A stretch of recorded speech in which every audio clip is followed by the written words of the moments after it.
Mm, ok.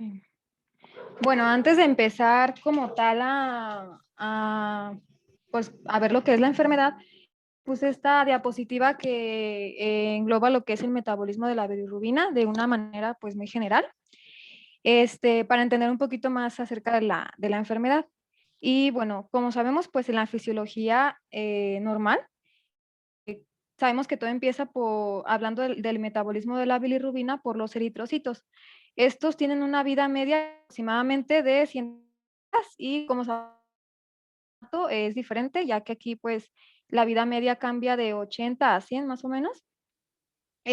Bueno, al morir estos eritrocitos o al haber un análisis de ellos, estos van a liberar un grupo hemo y bueno, este grupo hemo va a pasar por un proceso de metabolización en el cual va a actuar una enzima llamada oxigenasa. Esta enzima que el grupo hemo se transforme en se va a reducir por la participación de la enzima biliverdina reductasa, convirtiéndose así a lo que es la bilirrubina no conjugada o bilirrubina indirecta. Y bueno, esta se tiene que transportar lo que es el hígado para pues continuar lo que es el metabolismo y lo va a hacer uniéndose a una proteína que es la albúmina, que como sabemos esta se encuentra circulando pues, por la circulación, por la sangre y pues se encuentra en todo el cuerpo. Entonces esta se va a unir a la albúmina para transportarse hacia el hígado. Ya una vez llegando aquí al hígado, por medio de un proceso de conjugación, se va a convertir de bilirrubina indirecta en bilirrubina directa. Bueno, este proceso de conjugación consiste en que la bilirrubina pues, se convierte a directa por medio de una enzima llamada uromilglucoroniltransferasa. Luego, esta va a dirigirse por los conductos biliares, pasando por el hepático derecho, luego el izquierdo.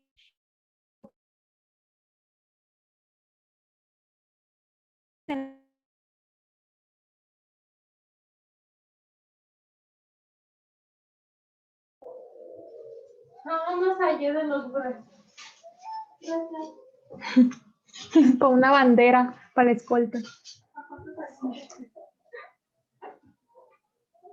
Llena tu micro. Puta, Eh, pero bueno, se va directa a indirecta en una persona normal. Pero este proceso no pasa en los neonatos, ya que en ellos pues no existen aún estas bacterias, por lo que la acción de una enzima en especial pues producirá lo que es la desconjugación. Esta enzima es la beta-glucuronidasa. Bueno, el proceso de desconjugación básicamente es necesario para la absorción intestinal de la bilirrubina, ya que no se puede absorber sin. Ya una vez que se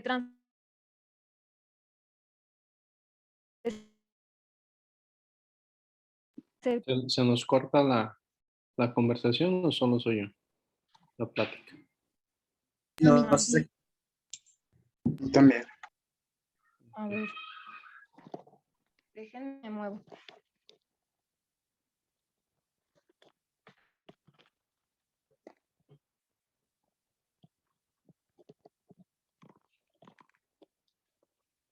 ¿Ya me escuchan mejor o todavía me escucho cortada?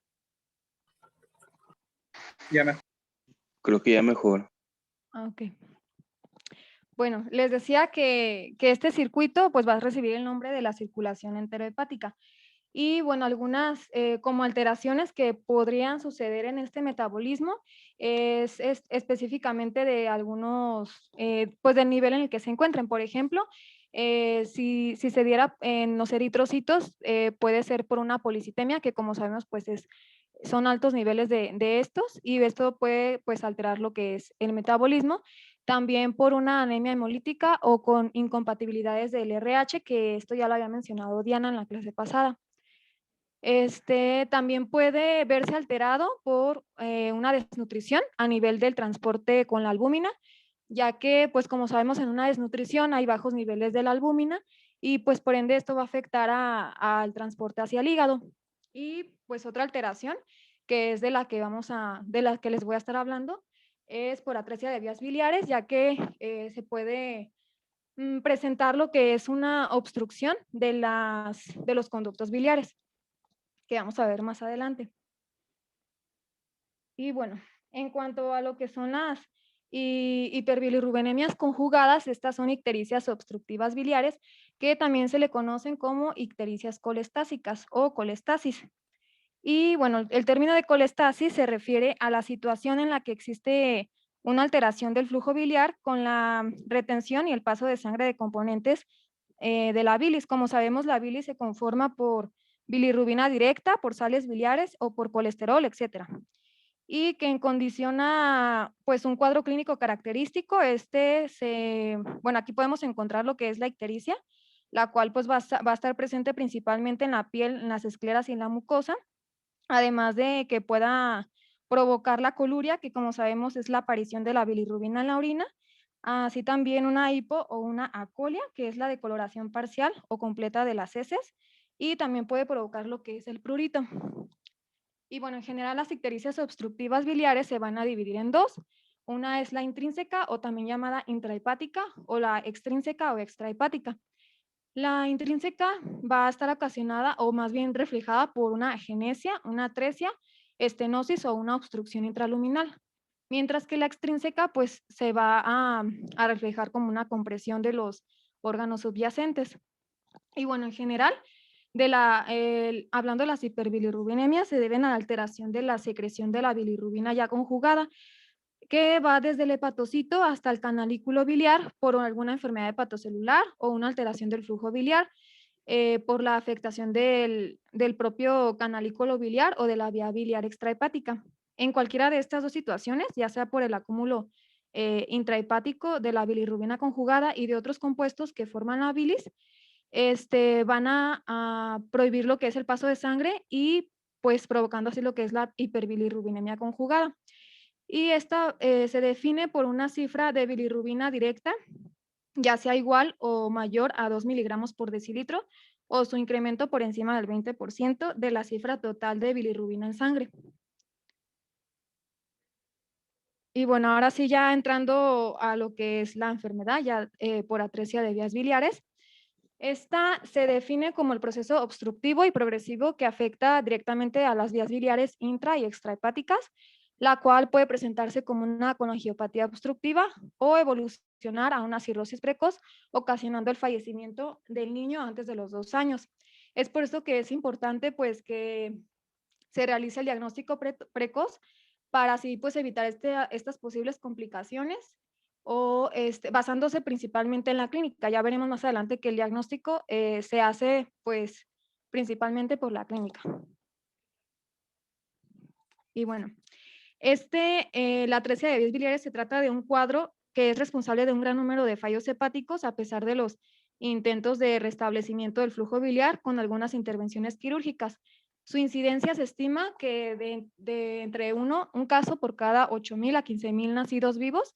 Y bueno, es la causa más frecuente de una hiperbilirrubinemia conjugada en periodo neonatal y es la primera indicación de trasplante hepático representando del 40 al 60% en niños a término. En cuanto a la etiopatogenia, mencionaba que la etiología aún no está pues como tal aclarada, pero se postulan diversas teorías. De acuerdo con estudios experimentales y epidemiológicos, se supone que la atresia biliar puede tener una base genética que pues es la predisposición a desarrollar esta enfermedad. Una base infecciosa, especialmente vírica o inmunológica, además de poder presentar inmadurez metabólica, la inmunológica y la hepática, que son propias del recién nacido, que provocarían respuestas exageradas ante algunos agentes etiológicos que hoy en día pues aún se desconocen. Y bueno, en cuanto al cuadro clínico, lo que es la colia y la coluria van a estar presentes desde el nacimiento o más frecuentemente, pues sí, frecuentemente a partir de las primeras semanas de vida. Normalmente esta incide en niños nacidos a término que pues inicialmente se alimentan y engordan normalmente, pero que después se pueden desnutrir como consecuencia del daño hepático y el déficit de vitaminas liposolubles. Y bueno, existe también lo que es la hepatomegalia, que es importante desde el inicio. También puede presentar lo que es la esplenomegalia, que esta es más variable y se relaciona con la hipertensión portal, que se desarrolla en fases más evolucionadas. Los síntomas tardíos de la enfermedad están en relación al daño hepático y la hipertensión portal, incluyendo lo que son las hemorragias gastrointestinales, como las varices esofágicas, que, bueno, estas son ocasionadas por déficit de la síntesis hepática de algunos factores de coagulación. Menciona que principalmente por la protrombina. Además, también presentan lo que es ascitis, desarrollo de circulación colateral y una insuficiencia renal por el síndrome hepatorrenal. Y bueno, en la misma diapositiva, en la parte superior derecha, vemos dos tiras, de las cuales pues son las coloraciones de las que podemos encontrar en las heces y sus características. Y aquí pues las dividen a normal y normal. Más adelante vamos a ver a qué se refiere esto para clasificar lo que es la enfermedad. Entonces, aquí es bien importante, chicos. Hay en 2 diapositivas nos puso algo de lo más importante del tema la doctora. Aunque ustedes no supieran ni siquiera qué tiene el paciente, como bien les dijo, el diagnóstico debe de ser precoz y idealmente para la cirugía de Kasai o para la cirugía que se hace para la atresia de vías biliares se debe de hacer idealmente antes de los 2 meses o antes de los 3 meses para evitar la cirrosis o el daño hepático que ya sea irreversible. Y aquí está la triada, la doctora se los pone, eso es así como de, que ustedes lo deben de saber, acolia, las heces blancas, la coluria y presencia de ictericia. Ustedes deben de sospechar en que probablemente estén ante un síndrome colestásico o ante una elevación de la bilirrubina directo. Eso es clave, eso es súper importante y el diagnóstico se debe hacer en forma precoz. Si ustedes tienen estas características, están obligados a hacer el diagnóstico o a solicitar exámenes de gabinete o de laboratorio, que eso lo vamos a ver ahorita más adelante con la doctora. Pero esa triada no se les puede olvidar porque el diagnóstico del síndrome colestásico o de este tipo de enfermedades es clínico, chicos, clínico. Acolia, coluria e ictericia me hace sospechar entonces algún problema de las vías biliares.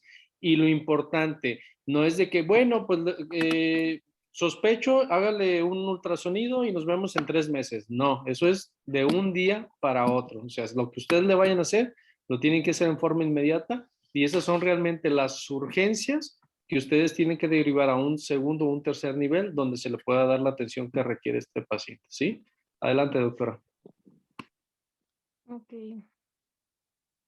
Ay, creo que se trabó. Ya. Bueno, ahora en cuanto a las formas de presentación, hay 2 formas principalmente que son formas clínicas. La primera es la forma postnatal, que es la más frecuente. Esta se presenta entre el 65 y el 90% de los casos.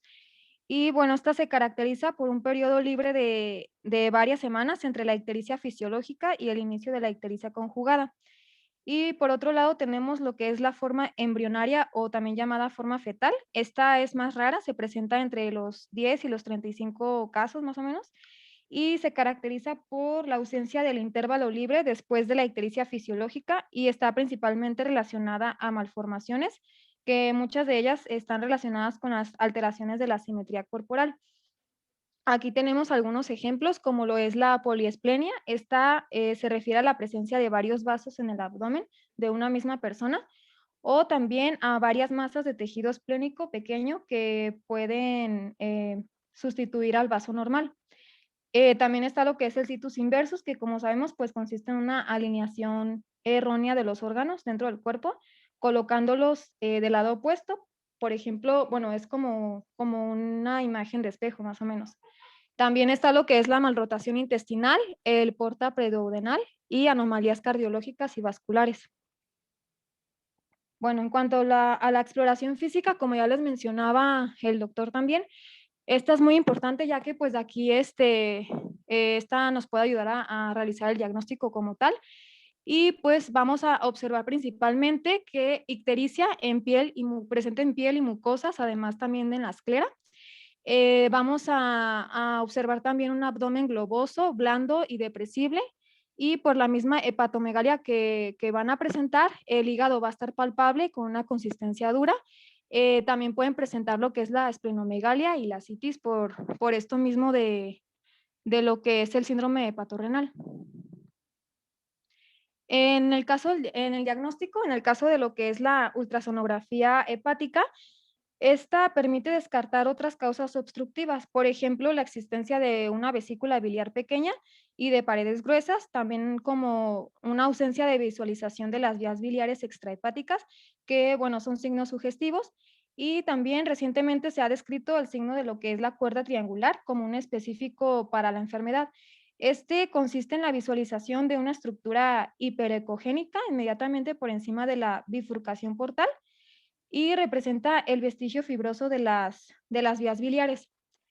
Bueno, aquí lo puse en la diapositiva en la parte inferior, vemos el eco, pero sinceramente la verdad no logré apreciar como tal lo que es la cuerda triangular. No sé si el doctor me puede apoyar en No, pues esto. ahí sí le fallo, doctora. Si fuera de corazón le decía. No, pero sobre todo ahí lo que tenemos que ver es si hay, si está la vesícula y las vías biliares, puede ser que de donde, si es que puede haber varias alteraciones. Uno puede ser una atresia o una hipoplasia de los canalículos biliares y entonces ves una disminución en su diámetro y generalmente antes de la estenosis puede haber dilatación. Entonces eso es otro punto importante, que puedes ver una parte dilatada y luego ya la obstrucción o la vesícula biliar que tú la veas prácticamente sin flujo o o que no se encuentre dilatada o presente, por ejemplo. Entonces, así es como se puede hacer el diagnóstico en este tipo de pacientes. La ventaja del ultrasonido es que es un método accesible, rápido y económico. Entonces, la verdad es uno de los mejores métodos para valorar a un paciente con atresia de vías biliares y que le puedas derivar o iniciar un tratamiento en forma oportuna. Sí, adelante, doctor. Ok, gracias. Y bueno, en cuanto a la gamografía hepática, aquí se usan lo que son los análogos de iminodiacético marcados con tecnecio radioactivo. Sin embargo, mencionaba que la biopsia hepática percutánea pues es la técnica más confiable con una sensibilidad del 95%, asociada principalmente pues lo que es a la exploración física. Y también se pueden observar las características de las heces, evitando así pues la realización de la laparotomías innecesarias en caso de colestasis. Los signos habituales que se pueden notar es la proliferación ductal, algunos trombos biliares intracelulares, el edema de tractos portales en fases iniciales seguido de una fibrosis portal. Y bueno, otras exploraciones como el sondaje y la aspiración duodenal son rara vez utilizadas aquí, pero en otros países como en Japón sí se utilizan ya que refieren hasta un 98% de eficacia. Y aquí pues básicamente se administra un marcador radiactivo midiendo pues la radiactividad en el contenido del aspirado duodenal, pero esta técnica decía que aquí no se utiliza. Y por último tenemos la laparoscopía, que esta permite inspeccionar la vesícula, su tamaño, por ejemplo, y los conductos biliares. En cuanto al tratamiento médico, está encaminado a mejorar lo que es el estado nutricional por medio de una fórmula que contenga triglicéridos de cadena media y vitaminas liposolubles. Algunas son como la A, la C, la D y la K. Y bueno, están mejorar también la solubilidad de las sales biliares con la administración del ácido ursodeoxicólico a dosis de 8 a 15 miligramos por kilo por día y tratar las complicaciones que dejó la retención biliar a nivel hepático. Además, pues dentro del tratamiento está indicado lo que es restablecer el flujo biliar mediante la cirugía, en donde se coloca un asa de intestino directamente a la vía de salida biliar en el hígado y este se debe realizar antes de los 2 meses de edad. Hasta el momento, los dos únicos procedimientos quirúrgicos que han demostrado ser eficaces son la portoenteroanastomosis, conocida también como la operación de Kasai, y el trasplante hepático. Con la operación de Kasai se consigue el restablecimiento completo del flujo biliar en un 40-50% de los casos con la desaparición de ictericia. Este tipo de operación se basa en su clasificación, la cual describe los tipos de atresia biliar, que como vemos en la imagen, esta básicamente pues nos va a orientar hacia dónde o hacia qué parte específico está pues la afectación, en este caso la atresia. En el tipo 1 vemos que se encuentra en la obliteración del colédoco. En el tipo 2, aquí se subdivide en 2A y 2B. Básicamente los dos se encuentran en el mismo lugar, en la obliteración también del conducto hepático común. La única diferencia es que en el 2A se encuentra más específico en el cístico y en el colédoco. Y en el tipo 3 está en lo que es la obliteración de los conductos hepáticos biliares, el izquierdo y el derecho a nivel de la aorta. Y mencionaba que esta pues es la más frecuente, presentándose hasta el 90% de los casos. En el caso de los niños en los que no se consiga pues un adecuado drenaje biliar, el intestino puede evolucionar hacia una enfermedad hepática terminal antes del primer año de vida y la única alternativa en ellos es el trasplante hepático. En estos casos es común el uso de técnicas alternativas de trasplante como lo es la reducción hepática, pero decía que pues hay una escasez de donantes adecuados para trasplantar a este tipo de niños por su corta edad y su bajo peso. Por eso pues es algo difícil. Y bueno, después, bueno, seguimos con lo que es el procedimiento para la detección y el envío al tratamiento. Aquí, como vemos, esta imagen está en la Cartilla Nacional de Salud. Esta es una tarjeta colorimétrica en donde vamos a identificar principalmente lo que es bueno, en base a lo que son las heces del niño, si son anormal o normal. Si son anormales, van a estar ubicadas entre el rango 1, 2 y 3. Y bueno, ahí básicamente tienen que estar pues en esas características, principalmente en el color y en el otro lado que es la parte normal, pues vemos que está el rango 4, 5 y 6, donde vemos pues ya que cambia totalmente el color. Aquí pues nos toca a nosotros y pues darle pues indicaciones a la mamá o al tutor de niño para una adecuada interpretación de esta tarjeta e indicar el sitio al que deben acudir en caso de una sospecha. La detección oportuna la realiza la mamá o el tutor mediante esta tarjeta entre los días 7 y el día 30 de vida del niño. Los recién nacidos con una detección anormal que se encuentran entre los números 1, 2 o 3 de la tarjeta deberán ser llevados a una clínica, normalmente es con el médico familiar, en donde se va a solicitar lo que es la determinación de la bilirrubina directa en suero. Los casos con una bilirrubina directa mayor de 2 miligramos por decilitro se enviarán urgentemente a lo que es el segundo nivel de atención. Ya en el hospital de segundo nivel se debe realizar un ultrasonido de las vías biliares con un ayuno pertinente de aproximadamente 12 horas. Y bueno, ante una valoración por este ultrasonido de la vía biliar ausente o menor a 15 milímetros, se enviará a un tercer nivel para verificar si hay permeabilidad de la vía biliar. Esto mediante la realización de un gamagrama o de una colangiografía. En caso de no corroborarse el flujo biliar, se programa una cirugía. Y bueno, el diagnóstico definitivo deberá realizarse antes de los 45 días de vida. Asimismo, el tratamiento quirúrgico en cada caso. También aquí les agregué lo que son algunas definiciones operacionales. También estas vienen incluidas en la cartilla. Aquí básicamente pues es la definición de cada caso. Por ejemplo, vemos que va como de menor sospecha a mayor hasta un caso confirmado o descartado. Por ejemplo, vemos que en el caso sospechoso de colestasis, bueno, aquí el niño se va a ubicar en lo que son los números o los colores de la tarjeta de entre el 1, 2 o 3, los cuales pues tienen que haberse detectado entre los días 7 y 30 de vida. En el caso sospechoso de ya lo que es la atresia de vía biliar, es cuando el recién nacido en el que además de que se encontró la colia o la hipocolia, también presenta una bilirrubina directa que sea igual o mayor a 2 miligramos por decilitro. En el caso probable de la atresia, es aquel caso sospechoso en el que, además de todo lo anterior, el ultrasonido de vías biliares muestra una vesícula que es igual o mayor a lo que son 15 milímetros de longitud, o de a tiro pues no se observa lo que es la vesícula biliar. Y bueno, en el caso confirmado, es el caso probable en el que ya se realizó un tipo de estudio, por ejemplo, un gamagrama o una colangiografía, y pues revelan que no existe paso de bilis hacia el intestino. Cabe resaltar que mencionaba que cuando hay paso de bilis, se descartaba pues el riesgo de presentar atresia, ya que pues esta no era característica de la enfermedad. Y bueno, el caso descartado es lo contrario, es cuando el gamagrama o cualquier estudio de elección haya detectado paso de bilis hacia el intestino.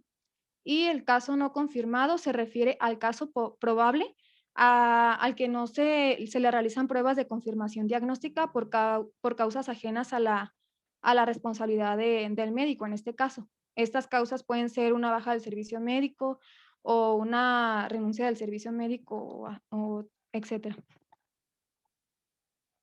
Y bueno, por último les puse este algoritmo que pues también es básicamente para la detección mediante la tarjeta colorimétrica. Y básicamente resume lo que les acabo de decir, que es mediante pues la detección entre este margen de días. Si vemos que el niño se encuentra entre los números 4, 5, 6, quiere decir que pues el niño está sano, que sus heces son normales. Sin embargo, si se encuentra entre el 1, 2 o 3, deberemos de tomar lo que es la bilirrubina directa y realizar una cita con su médico familiar. Ya pues deberá de analizar lo que es la bilirrubina directa. Si esta se encuentra menos de 2 miligramos por decilitro, pues se trata como un caso descartado. Sin embargo, si esta bilirrubina está igual o mayor a 2 miligramos, pues se envía a lo que es al segundo nivel de atención, en donde se le realizará una evaluación pediátrica. Una vez estando aquí, pues se le tiene que realizar un ultrasonido de las vías biliares, en donde básicamente pues van a medir la vesícula biliar. Si esta mide más de 15 milímetros, se le realiza un estudio de seguimiento y se trata como un caso descartado. Sin embargo, si esta mide menos de 15 milímetros, se le tiene que enviar hacia un tercer nivel de atención, en donde se le evaluará mediante el gastroenterólogo o cirugía. Y aquí pues básicamente van a ver si hay paso de bilis hacia el intestino. Si hay paso de bilis es un caso descartado y si no hay un paso de bilis pues es un caso confirmado como tal. Y bueno, eso sería todo de mi parte. No sé si tengan alguna duda. ¿Dudas, preguntas, chicos? Entonces, aquí los puntos claves o más importantes será diagnóstico oportuno, tratamiento oportuno, secuelas, si no damos un tratamiento oportuno, irreversibles, de acuerdo a la función hepática por presencia de cirrosis. Y el gran problema de esto es que estos pacientes se tienen que ir a trasplante. El trasplante de hígado en México ya es una realidad, pero no es una situación fácil de hacer. Por ejemplo, aquí en Centro Médico, solo para que sepan, trasplante renal tienen el primer lugar a nivel Latinoamérica. Es el lugar donde más se trasplantan en toda Latinoamérica.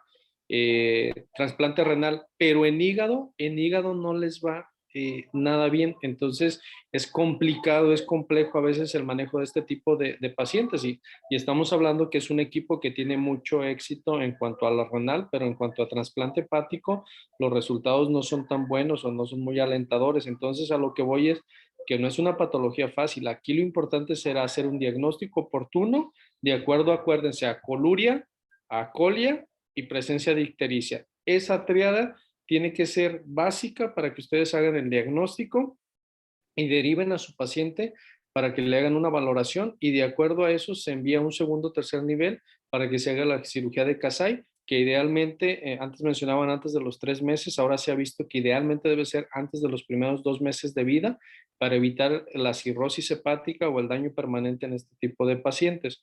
No sé si tengan alguna duda o pregunta o la doctora Andrea alguna aportación. No, pues de mi parte sería todo.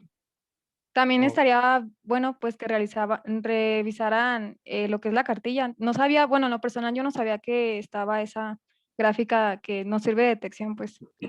Sí, porque es algo importante y sobre todo porque aquí nuestra ventana de tiempo realmente es muy limitada. Y esto es aquí, chicos, donde ustedes se tienen que poner las pilas. Si ustedes hacen un diagnóstico de estos, o sea, es mover lo que se tenga que mover para que ese paciente esté en el lugar donde se le puede hacer su cirugía de Kasai, para que este paciente no tenga repercusiones o no tenga secuelas. Eso es bien, bien importante, porque muchas veces ahí es donde tenemos que acelerar la burocracia y no esperarnos a ver si nos dan cita en 2 meses, en 5 meses, en 6 meses de primera vez. Ahí es donde nuestra función como médicos también toma un papel administrativo y es de que esto urge y hay que moverlo por el bien de ese paciente. ¿Sí? ¿Dudas, preguntas?